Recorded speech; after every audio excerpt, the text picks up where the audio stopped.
Isso. Boa noite, Danilo. Boa noite, Sara. Boa noite, meus amigos da União Espírita de Camaçari. Que maravilha podermos estarmos juntos nesse momento para comungar com essa doutrina maravilhosa, libertadora de consciências, que nos dá tantas chances de reflexão e amadurecimento, nos levando a um processo evolutivo consciente. Maravilha estar aqui. Que coisa boa. E conversar sobre a doutrina espírita com espíritas e com espíritas. Esse momento de live nos dá essa possibilidade, né? De ir para fora da casa, desse espaço físico, mas entrar nesses virtuais, onde muitas vezes, Danilo, algumas pessoas falando comigo, vêm me dizer: ah, Sara, eu gosto de ir para live, porque na casa espírita eu tinha medo de ver espíritos lá. Aí eu dizia: minha filha, na live tem um monte de espírito. Não tem de casa, não. Porque aí o espírito vai para aí. Lógico, mas dizer que é uma felicidade, né? A gente ter simpatizantes que não são ainda declaradamente espíritas, mas se sentem à vontade de estar nos ouvindo, que em algum momento a gente consegue passar uma mensagem amorosa, acolhedora, ressignificativa, né? Eu acho que essa palavra é importante, a gente ressignifica, às vezes, comportamentos, a partir da lógica da doutrina espírita. Ela fez isso comigo, me ressignificou, parou, graças a Deus, e faz isso com tanta continua junto conosco nessa caminhada.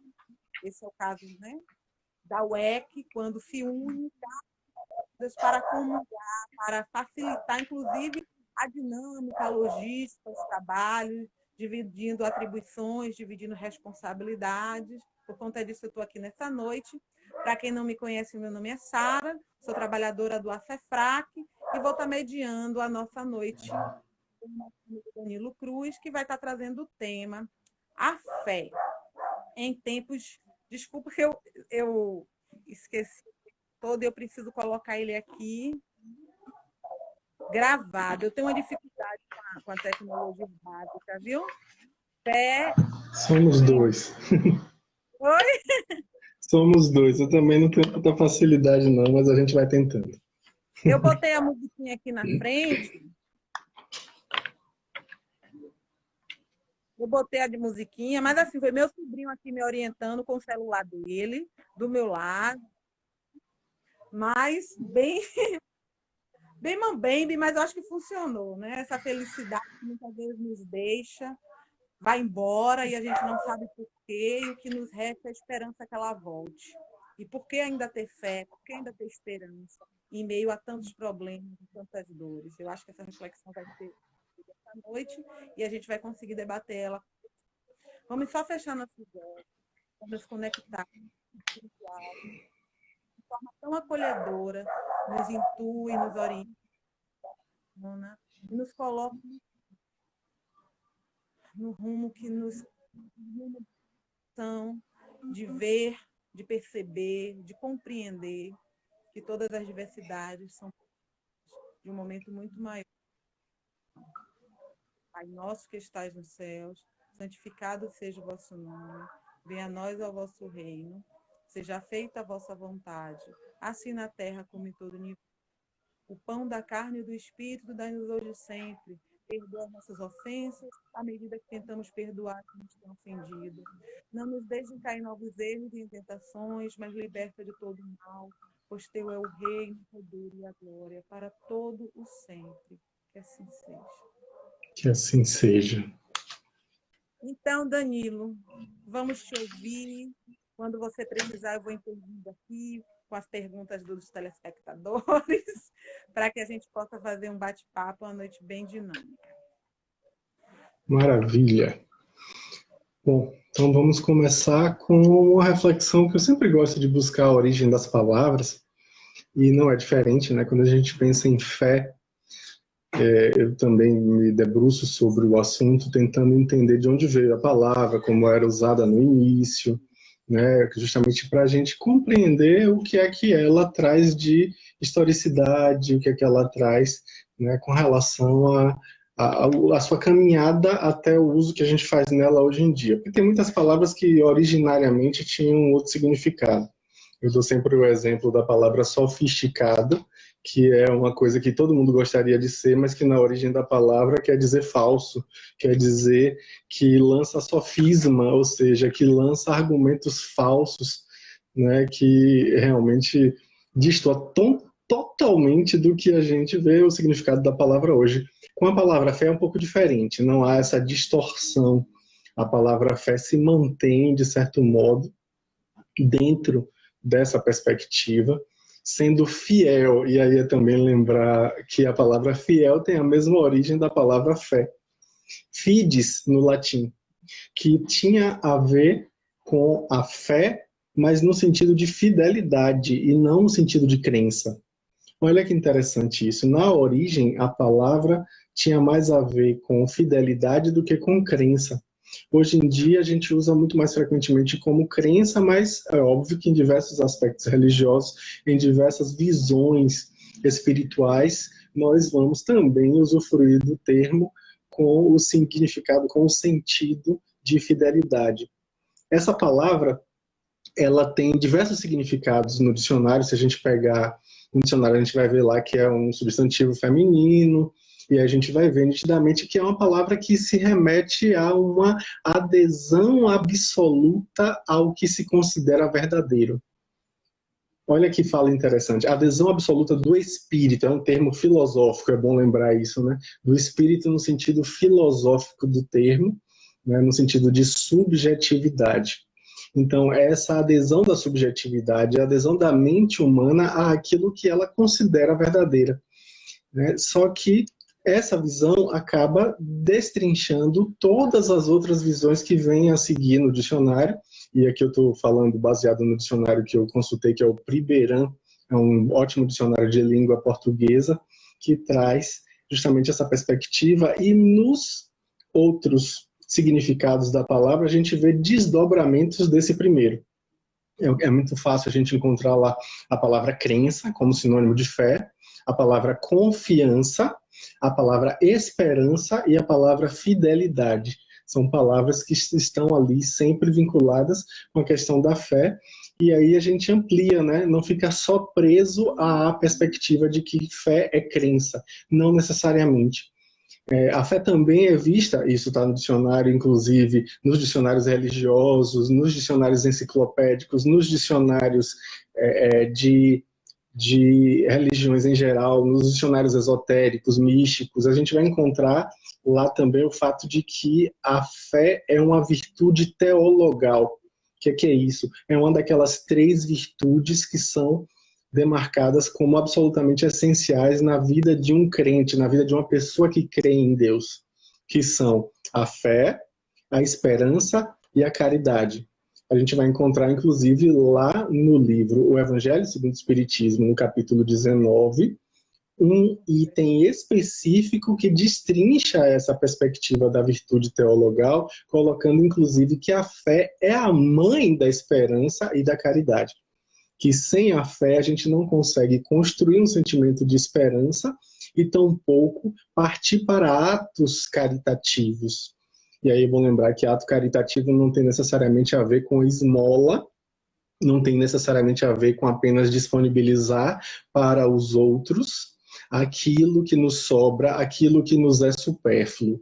Então, caridade é aí naquele sentido que a gente encontra na questão de número 886 do Livro dos Espíritos, como sendo benevolência para com todos, indulgência para com as imperfeições alheias e perdão das ofensas. Benevolência, indulgência e perdão não necessariamente querem dizer esmola, apesar de que a gente sabe que a esmola é também um tipo de caridade, a caridade material necessária, só que, na verdade, é uma ponte para a caridade espiritual, a caridade moral, que é muito mais desafiadora e é que a gente preza por usufruir, por utilizar com aqueles que conosco convivem em nossos lares. É importante a gente perceber que os dicionários e também os estudos filosóficos e religiosos a respeito do termo da fé vão estar sempre colocando uma contraposição entre razão e fé. Não dá para você estar usando as duas coisas ao mesmo tempo. Ou você usa fé ou você usa razão. E aí a gente vai ver uma coisa curiosa. Mas como assim, Danilo? Na doutrina espírita não tem a fé raciocinada? Fé raciocinada sim, mas não fé racional. São duas coisas diferentes.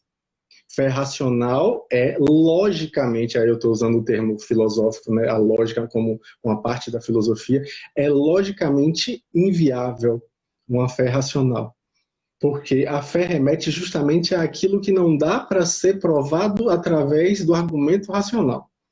Nós podemos raciocinar a respeito da fé, mas não dá para a gente pensar na possibilidade de ter uma fé através dos liames da razão, que é basicamente empírica, né? Que depende da nossa experiência prática, do nosso vivido, né? E, obviamente, depende também de um consenso intersubjetivo, é aquilo que a gente geralmente chama de objetividade, é esse consenso intersubjetivo entre as pessoas, entre os sujeitos, as pessoas têm um consenso de percepções, e aí nesse consenso a gente vai falar do argumento racional, né? Mas a fé, ela é intimamente subjetiva, intrinsecamente voltada para o sujeito como pessoa. Então não dá para a gente achar que é possível ter uma perspectiva de fé através da razão. Não, a gente vai ter fé e vai ter a possibilidade de raciocinar a respeito dessa fé.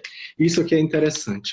E aí nessa visão a gente vai ver que, além de ser impossível duvidar e ter fé ao mesmo tempo, a gente vai ter também a visão de que a própria grande área do conhecimento cuja racionalidade se sobressai, que é a ciência, ela se curva aos fatos. Olha que interessante essa fala contrassensual, essa fala paradoxal. A ciência se curva frente aos fatos da fé. Como assim? A gente vê inúmeros estudos hoje em dia que versam exatamente sobre o fato de que a fé faz uma grande diferença. A gente vai encontrar fato de que a ciência vai pesquisar detidamente, objetivamente, tentando ter um método confiável de obtenção do conhecimento, como é interessante para todo e qualquer conhecimento científico. Nessa a gente vai encontrar o quê? Pesquisas que apontam que quem tem fé tem mais felicidade, quem tem fé tem mais longevidade, ou seja, vive mais, e quem tem fé tem mais agradabilidade, são pessoas mais agradáveis.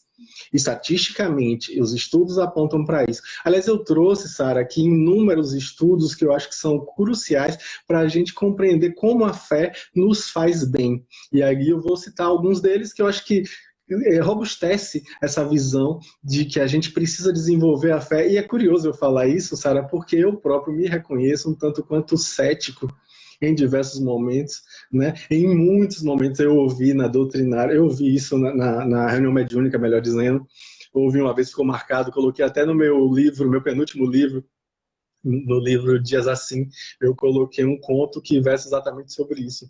Um espírito, uma certa feita na reunião mediúnica, através de uma outra médium, virou para mim e falou assim: meu filho, você ainda é discípulo de Tomé. As coisas vão mudar quando você virar discípulo de Jesus.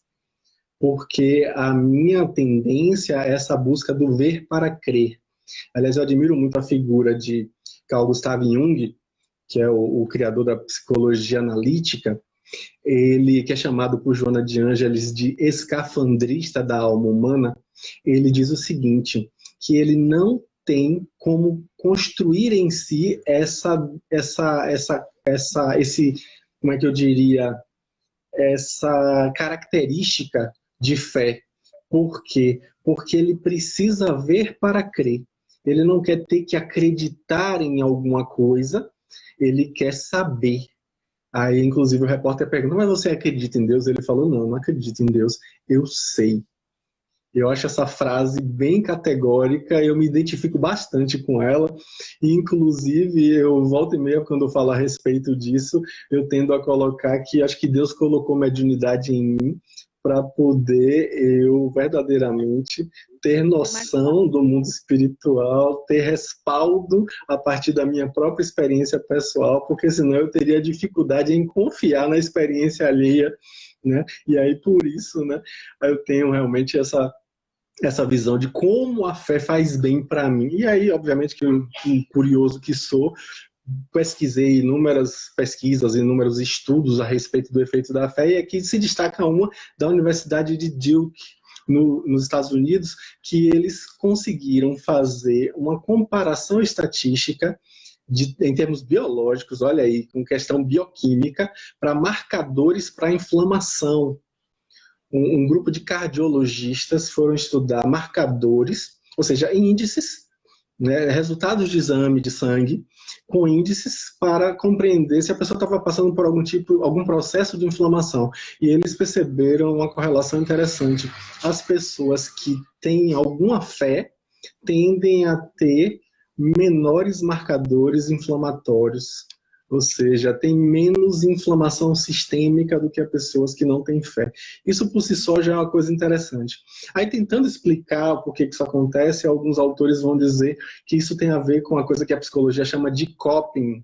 O que é coping? É estratégia de enfrentamento. É a forma como nós enfrentamos os desafios que se contrapõem nos nossos caminhos. Essa estratégia de coping tem a ver com o fato de que a pessoa que tem alguma fé acaba por encontrar um recurso interno em si para lidar com as doenças, com os problemas, com os desafios, as adversidades, as limitações, as dificuldades, as decepções. Na verdade, as pessoas que têm fé geralmente tendem a se decepcionar menos. Aí tem um outro autor, um ícone da medicina mundial, que é William Osler, lá do Canadá, um médico que se destacou no início do século passado. No ano de 1910, ele tem uma publicação que ele vai falar que a fé despeja. Olha que fala crucial para a gente entender o papel da fé no nosso organismo. A fé despeja uma torrente inesgotável de energia. Olha que fala interessante de um autor que se diz cético, de um autor que se diz não religioso. Né, e ele vai, a partir dos seus estudos, chegar a essa conclusão. A gente vai ver, inclusive, aí eu trazendo até para a realidade dos centros espíritas, os inúmeros tratamentos espirituais que nós temos disponíveis para nós. Né? Aqui em Salvador, eu me lembro muito fortemente de alguns. Né?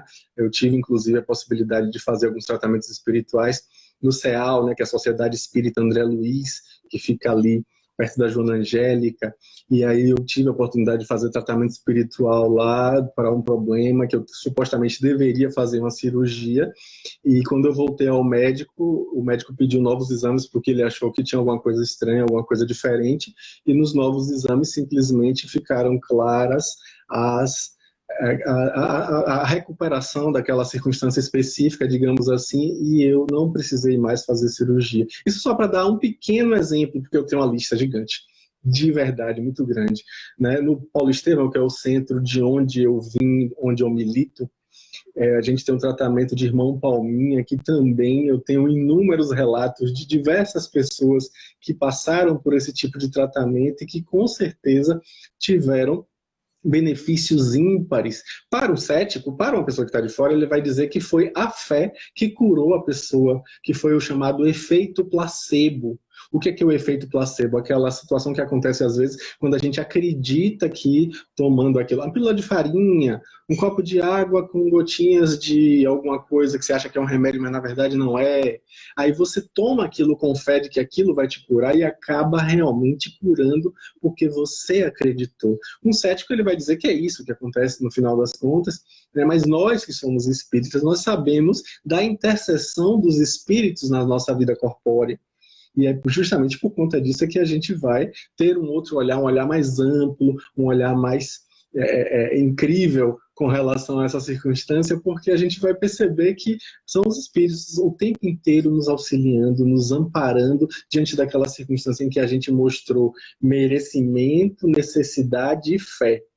Né? Quando a gente fala em oração, é bom lembrar esses três elementos. É preciso merecer, é preciso necessitar realmente daquilo e é preciso ter fé, né? Porque, como eu vou dizer daqui a pouco, a fé é a vontade de querer. Vou segurar, deixar isso no varal, porque eu vou voltar para essa frase aí, que eu acho que também é crucial para a gente compreender. Então, eu fui para vários tratamentos e pude ver isso na prática, né? Por exemplo, no Centro Espírita SOS Espiritual, que eu frequentei durante um bom período lá na Boca do Rio, na Baixa Fria, existia lá um tratamento chamado fluidoterapia.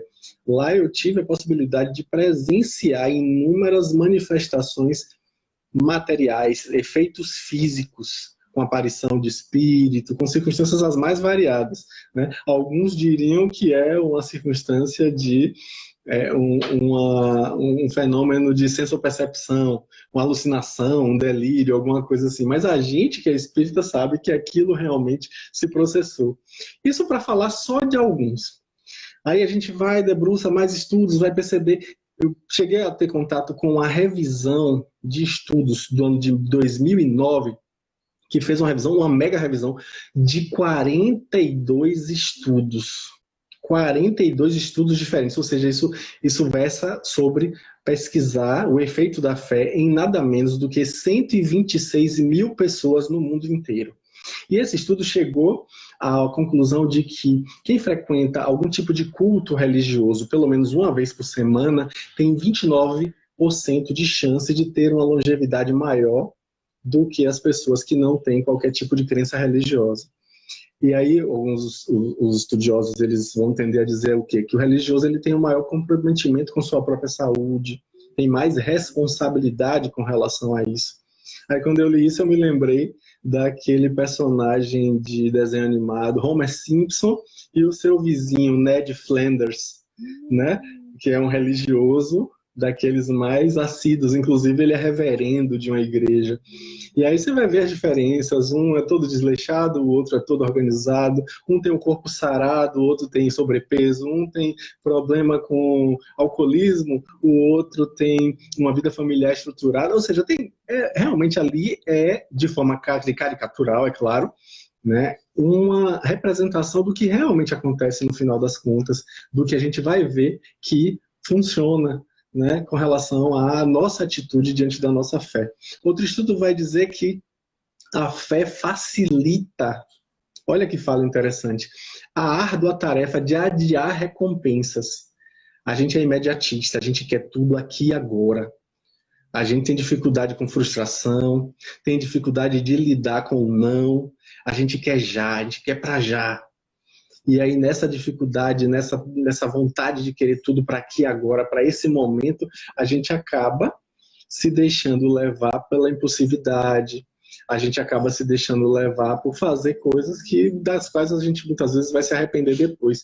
Pois bem, quando a fé nos dá uma facilidade maior com relação à questão de que há uma árdua tarefa aí para adiar a recompensa, a fé vai perceber o quê? Vai fazer a gente perceber que é possível que a gente consiga essa recompensa mais adiante, inclusive melhor. Então, isso pode, sem dúvida alguma, explicar muitos fenômenos que acontecem com relação a esse imediatismo cego que muitas vezes a gente se entrega. Fizeram também, Sara, um mega estudo na Europa para poder fazer a comparação com relação à satisfação com a vida. E aí o estudo mostrou que os ateus tendem a ser mais pessimistas e, por conta disso, relatam menos satisfação com o viver. E aí essa visão pessimista, que muitas vezes é dotada de esse olhar do materialismo, de que as coisas acabam aqui, que nada tem continuidade, que a vida não tem um prosseguimento. Essa visão muitas vezes faz com que a gente seja cada vez mais imediatista, que a gente tenha dificuldade com relação a adiar recompensas, e aí que a gente tenha comportamentos mais impulsivos, comportamentos menos racionais e escolhas menos racionais. E aí, com isso, um outro estudo de lá da Europa também, em Paris, da Escola de Economia de Paris, vai mostrar que pessoas que foram desempregadas por um motivo específico, os que têm alguma fé em alguma coisa, relatam mais bem-estar. Olha que fala interessante. Apesar do desemprego, a pessoa relata bem-estar. Isso pode também ter a ver com o fato de a pessoa receber suporte social onde ela vive, com a sua fé, com a sua comunidade religiosa. Na Universidade de Michigan, lá dos Estados Unidos, a gente vai ver também que existem alguns gerontólogos, estudiosos da velhice, que comparam idosos sendo amparados pelas igrejas e religiões e idosos sendo amparados pelos serviços sociais estatais, como se fosse o nosso INSS aqui do Brasil. E aí fica muito claro que o amparo recebido pelas comunidades religiosas é significativamente mais eficaz do que um amparo dado pelo próprio sistema público, né, que é oferecido lá naquele país. Os sem religião, em áreas que a maioria é ateia, tendem a relatar maior nível de infelicidade do que os sem religião que moram em áreas com pessoas religiosas. Isso também está mostrando aí, né, que o fato de estar perto de alguém que tem algum tipo de fé também pode fazer bem para a gente. Isso também é positivo. Aí tem uma autora também que é uma ex-freira chamada Karen Armstrong, que vai dizer que isso também pode ter a ver com a compaixão, o exercício de compaixão. Por quê? Porque, na visão dela, e eu concordo, a compaixão alivia o sofrimento, alivia a angústia. Isso, obviamente, que atribui sentido para a vida, atribui sentido para os desafios, né? Que é um sofrimento muito grande quando a gente vive uma circunstância e não consegue entender sentido dessa circunstância. É desesperador, como diria o criador da logoterapia, Viktor Frankl, que é a terapia do sentido, né? Ele fala exatamente isso, que quando a gente vivencia algo e não consegue encontrar um sentido para aquilo que está vivenciando, isso gera um sentimento de desespero e isso, obviamente, fomenta sofrimento e dificulta a relação da pessoa com esse desafio. E aí, muitas vezes, inclusive, a pessoa pode optar pela porta equivocada do suicídio, justamente por não conseguir encontrar um sentido naquilo que está vivendo. Os religiosos têm de 2 a 3 vezes maior participação na vida pública, eles fazem 2 vezes mais doação em dinheiro para obras caritativas, eles têm uma visão de que o casamento é sagrado, e aí vem um dado interessante, né? Quando os religiosos acham que o casamento é algo sagrado, que deve ser conduzido com esse olhar espiritualizado do casamento, eles tendem a relatar 42% mais felicidade. 42% mais felizes do que os que não acreditam que o casamento é sagrado. É muito grande essa proporção. E o curioso também aí, que é interessante colocar, aqueles que veem no casamento essa sacralidade tendem a fazer mais sexo no casamento. Olha que importante aí também, né? Para a gente perceber que isso não quer dizer que a pessoa vai ver o casamento como sagrado, que ela vai ser uma coisa de santidade e que não tem sexo, não. Não é isso, não. A gente vai perceber também que as pessoas que têm alguma fé tendem a ter uma renda mensal maior. 2,5% das pessoas que têm algum tipo de fé se engajam em algum tipo de trabalho voluntário. Desculpa, eu falei 2,5%, não, é 2,5 vezes mais comum que as pessoas que têm algum tipo de fé se engajam em algum tipo de trabalho voluntário, e 43% das pessoas que acreditam em alguma coisa são considerados por si mesmos, ou seja, tem um autorrelato de que são pessoas muito felizes, enquanto que os céticos relatam apenas 26%. 43% se acha muito feliz, dos crentes, né, dos que acreditam, e os que não acreditam em nada tendem a ter apenas 26%. Ou seja, 2 vezes praticamente mais propensão à felicidade, né? E outra coisa que é interessante, os religiosos tendem a ver o lado bom das coisas em 2 vezes mais vezes do que os não religiosos. Então é importante a gente deixar claro uma coisa aqui. Ter religião não é a mesma coisa que ter fé, tá? Fé é uma coisa, religião é outra.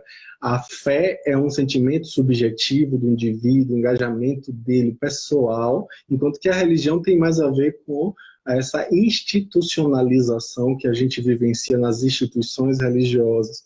Isso é diferente. Eu já vi até uma fala interessante, eu acho linda essa fala, e por isso que eu reproduzo, de que a fé No caso aí, tem a ver muito mais com o conteúdo, enquanto que a religião tem a ver com a embalagem, tem a ver com o frasco que tem esse conteúdo. As pessoas às vezes brigam pelo frasco e se esquecem do conteúdo, que é realmente o que interessa.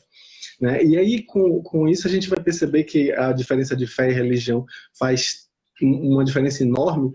A gente vai perceber que, por exemplo, para algumas pessoas, o filho, a foto do filho quando era bebê é muito mais sagrada do que a foto de um santo ou de uma escultura ou de alguma coisa do tipo, um espírito evoluído, entendeu? Então a gente vai ter uma vivência com relação a isso de fé até com as coisas menores da vida.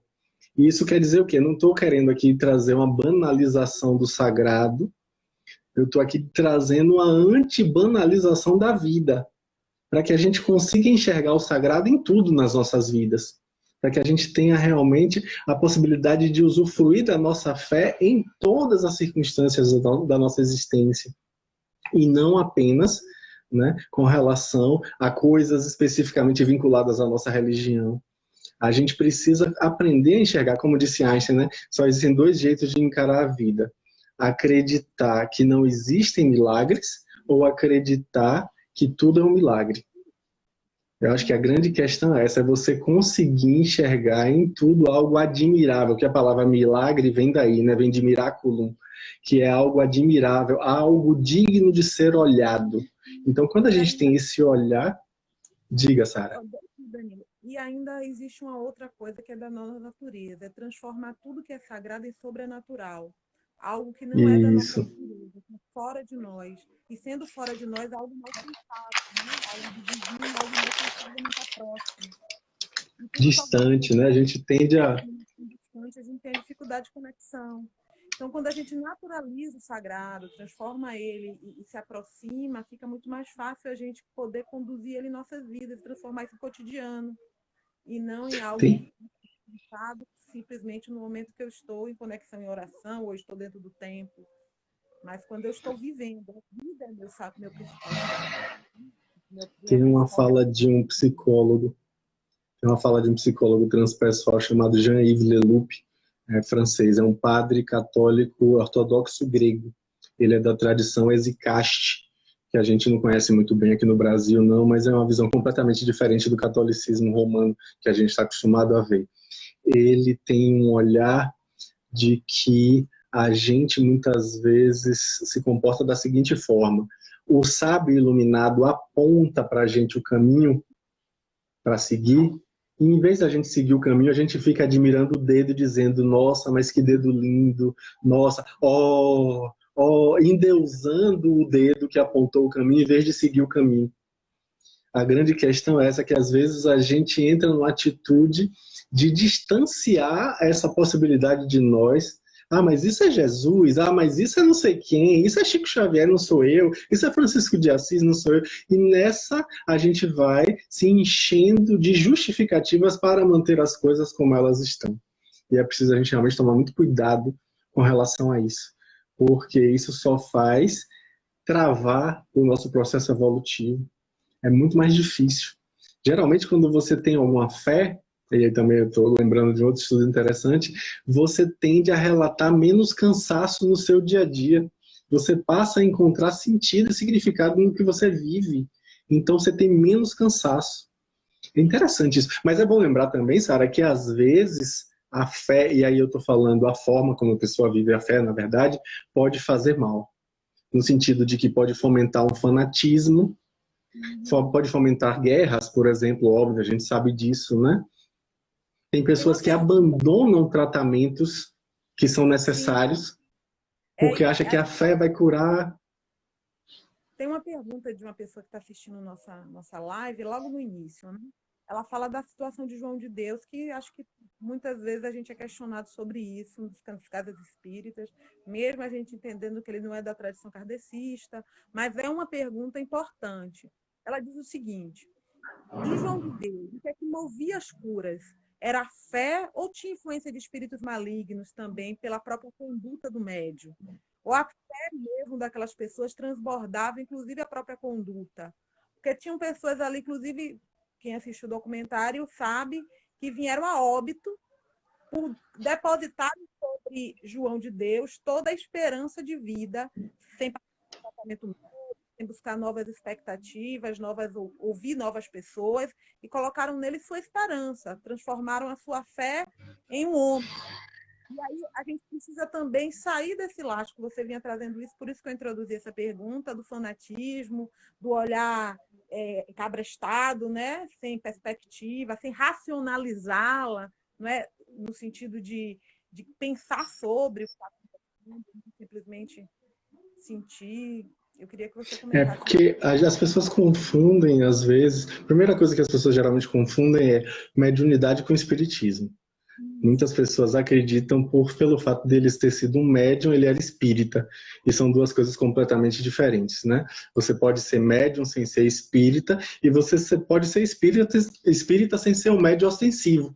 Então, não necessariamente uma coisa leva a outra. É importante deixar isso claro. E, inclusive, eu tive a oportunidade de ver algumas pessoas próximas dizendo que foram até a cidade onde ele tinha o trabalho, e no início do trabalho se dizia de forma categórica, de forma aberta, de forma muito clara, que não era um trabalho espírita. O tempo inteiro eles falavam isso, deixando claro que o próprio João de Deus era de uma outra religião que não a religião espírita. E não cabe entrar no mérito de qual religião, porque isso não importa. O que é interessante para a gente pensar é que, obviamente, foi uma falência de um médium. Foi a queda de um médium.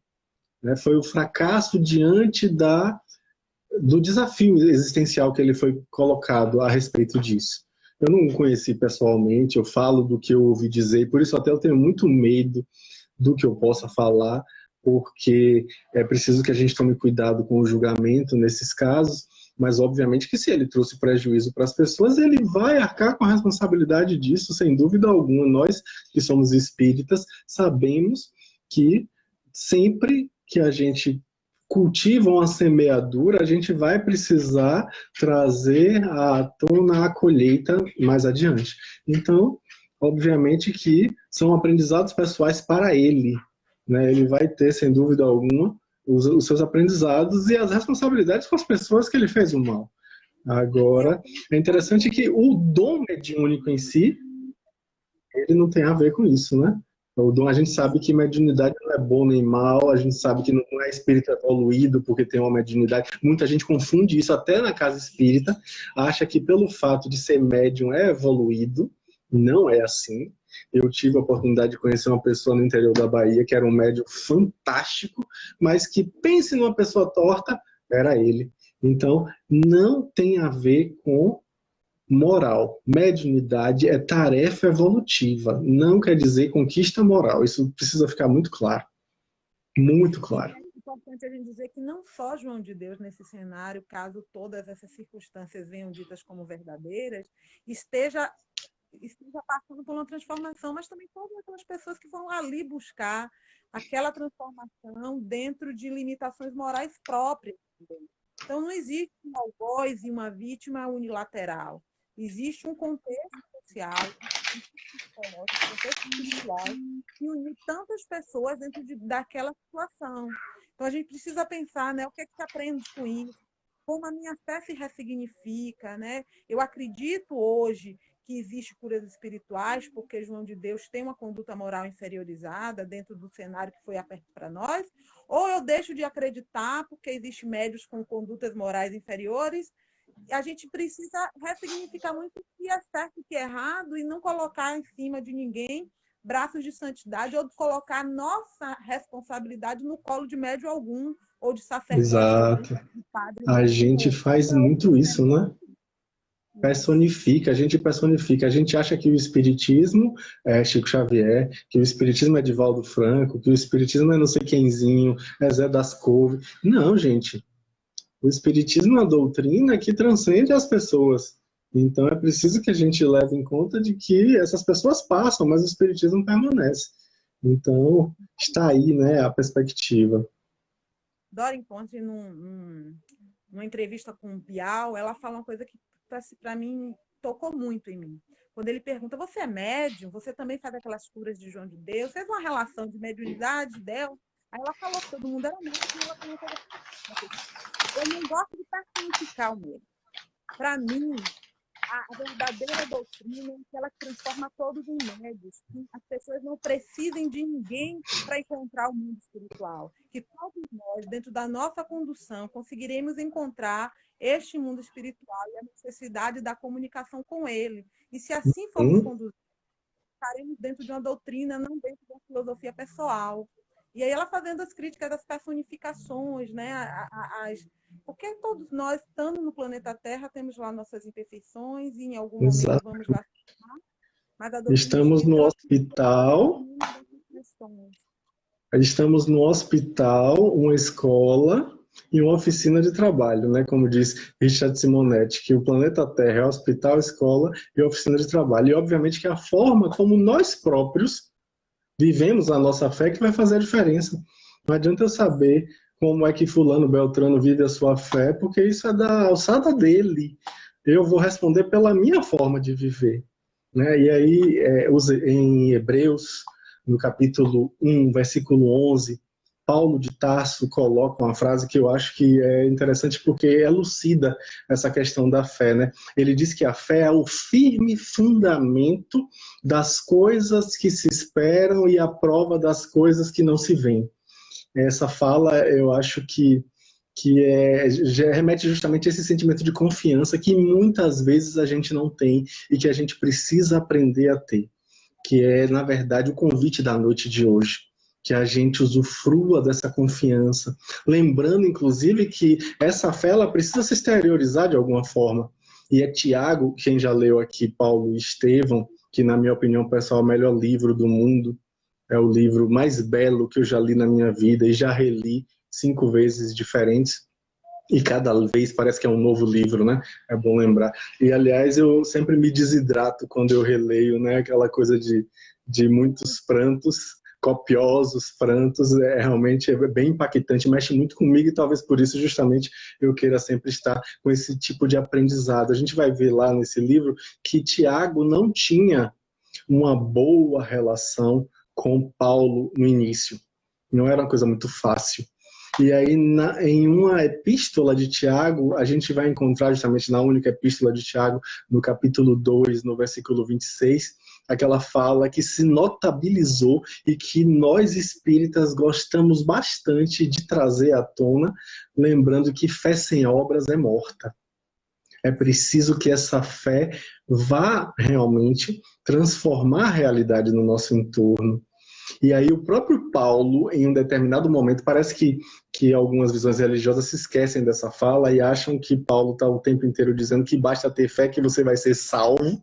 E a gente que é espírita não é salvacionista, a gente é evolucionista. Então, obviamente, que ele salvasse aí, no caso, de si mesmo, das suas imperfeições, da sua ignorância. E a gente vai ver o quê? Que o próprio Paulo, na sua carta aos Gálatas, no capítulo 5, no versículo 6, vai dizer literalmente que a fé se opera pela caridade. Ou seja, não adianta ter só fé. É preciso partir para a prática. É preciso partir para a prática. É claro que a fé, a gente sabe que nem toda verdade objetiva pode ser comprovada empiricamente. E por isso a gente tem necessidade de acreditar em algumas coisas. No Evangelho segundo o Espiritismo, no capítulo 19, tem aquela frase famosíssima, que inclusive está no frontispício da obra, que me impacta muito essa frase, porque eu acho ela de uma ousadia e de uma beleza gigante, que fala exatamente o quê? Que não há fé inabalável, senão aquela que pode encarar a razão face a face em todas as épocas da humanidade. É preciso chegar a essa fé, né, que vai ter realmente esse sentimento de confiança para confrontar até mesmo a razão, né, levando em conta que a gente sabe do que a gente está falando, não é uma coisa à toa.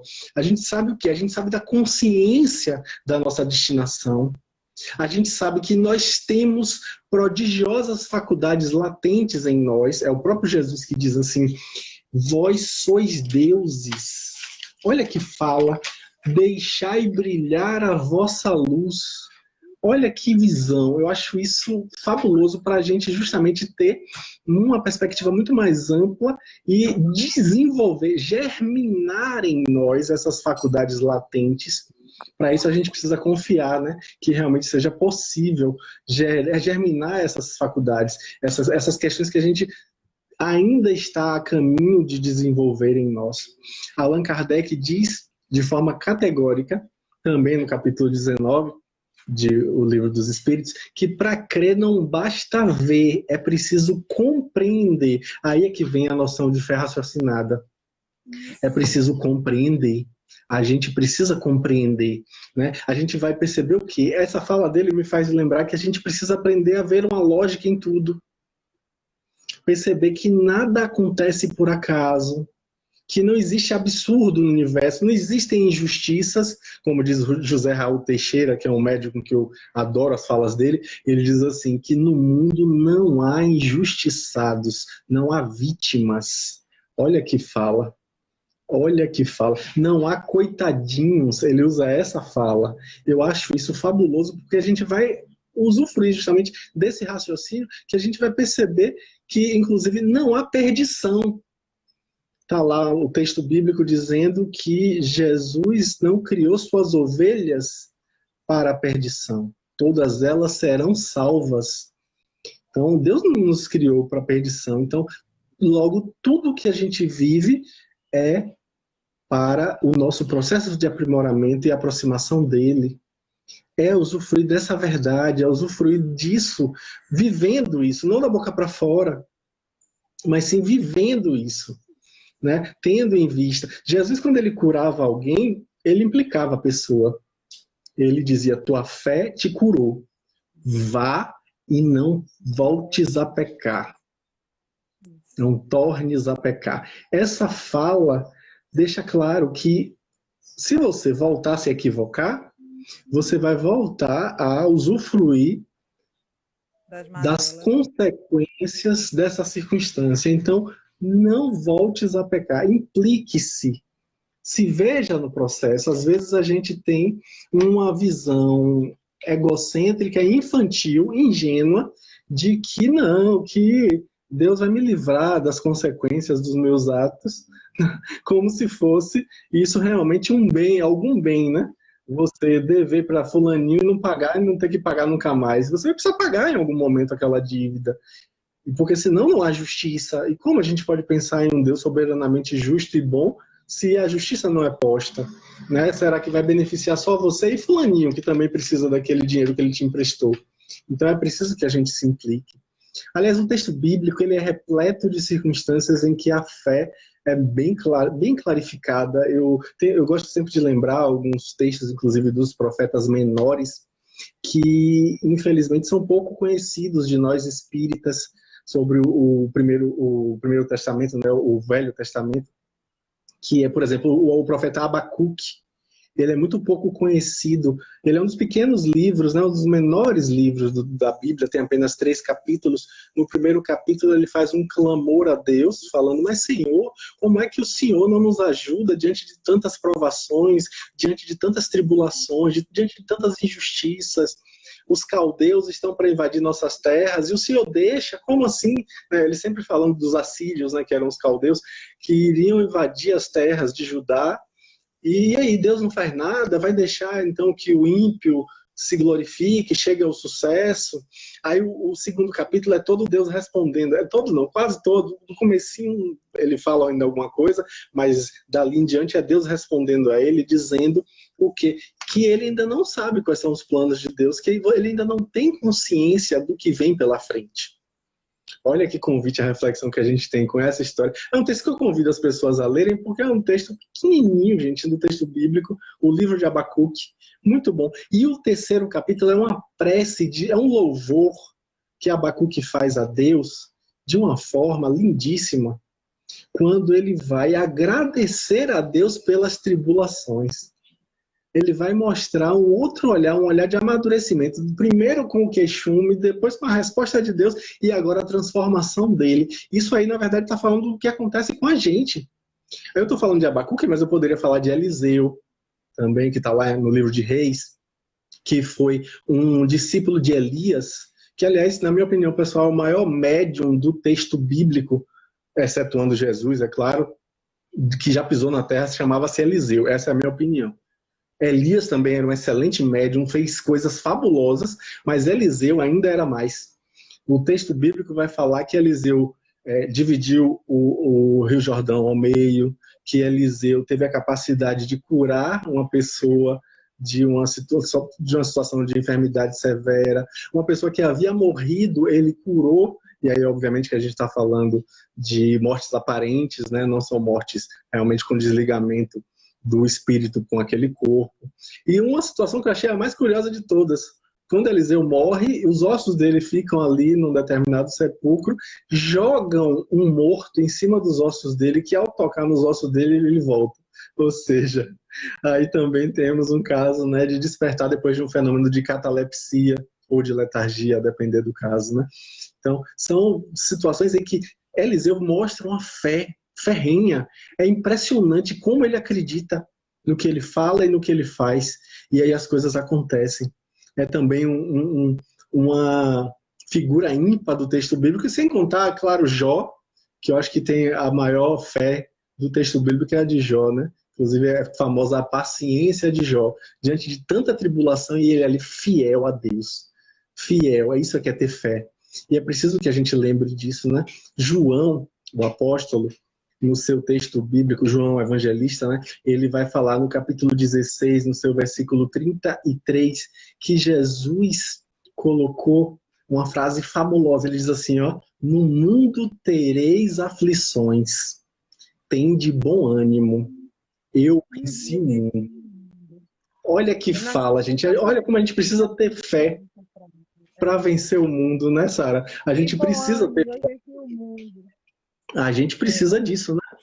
No Livro dos Espíritos, na questão 943, a gente vai encontrar também uma fala dos Espíritos sobre fé que eu acho curiosa e interessante para a gente pensar. Eles dizem o quê? Que a falta de fé e a ociosidade podem levar ao desgosto pela vida. Podem ser um dos motivos para o desejo de morrer. Olha que fala importante. Questão 922 também de O Livro dos Espíritos, também uma questão que eu acho fabulosa para a gente pensar, que os Espíritos colocam que a fé no futuro é o que conduz à felicidade. A felicidade no nível moral. Ele ali faz a comparação no nível físico, né, que é ter as necessidades satisfeitas, e no nível moral é ter fé no futuro. Olha como é importante isso. Também no Livro dos Espíritos, questão 838, os Espíritos vão colocar o quê? Que toda crença, toda forma de usufruir da fé é respeitável se for sincera e se conduzir o homem à prática do bem. São essas duas condições, né? E aí, isso me remete também a uma fala de Paulo de Tarso, sempre com falas extremamente interessantes, na sua epístola aos Romanos, no capítulo 5, versículo 3, coloca de forma categórica: também nos glorificamos nas tribulações.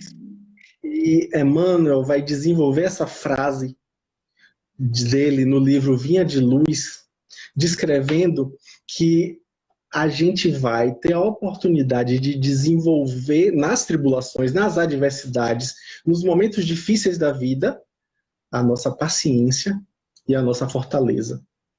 A gente vai ter a oportunidade de desenvolver fortaleza e paciência. E tem uma frase de Emmanuel que eu acho lindíssima. Ele diz assim, ó, não há tesouro no pântano da ociosidade. Não existe tesouro no pântano da ociosidade. Só lamento, não tem, né? Então é preciso que a gente verdadeiramente usufrua disso. Finalizando minha fala, Sara, no Evangelho segundo o Espiritismo, também no capítulo 19, que é todo sobre fé, eu convido as pessoas a chegarem em casa. Não estamos numa doutrinária no centro, né, Sara? Estamos em casa. Então, pega aí em casa o livro Evangelho segundo o Espiritismo, do capítulo 19, que, na minha opinião, pessoal, é um verdadeiro compêndio filosófico-religioso sobre o conceito de fé. Lá ele vai destrinchar o conceito de fé como ninguém. Kardec é brilhante, os espíritos trazem mensagens lindíssimas. E aí eu destaco, no finalzinho do capítulo, no último item, tem uma fala de um espírito protetor, ele assina assim como um espírito protetor, já na parte das instruções aos espíritos, ele vai dizer o quê? Que a fé é a vontade de querer. Tirei do varal a frasezinha que eu ia deixar para falar por último. A fé é a vontade de querer. E isso corrobora o início do argumento de Kardec no começo do capítulo, quando Kardec vai dizer o quê? Que quando você tem confiança nas suas próprias forças, obviamente que os resultados dos seus atos vão ser diferenciados e vão ser bem diferentes do que quando você duvida de si mesmo. Então, é preciso ter fé também em si. E aí a fé, já que eu estou falando do capítulo 19, vamos mais além. A fé no sentido mais amplo aí, no sentido de que... 27 segundos para a gente terminar. Vai finalizando, conta comigo. Então a fé, aí só finalizando a minha fala, a fé é exatamente a possibilidade de usufruir a fé humana e a fé divina. Pesquisem, gente, pesquisem isso é maravilhoso. Desculpa, Sara, eu falo demais. Vou me despedindo por aqui. Danilo, gratidão. Ia falar um monte de coisa.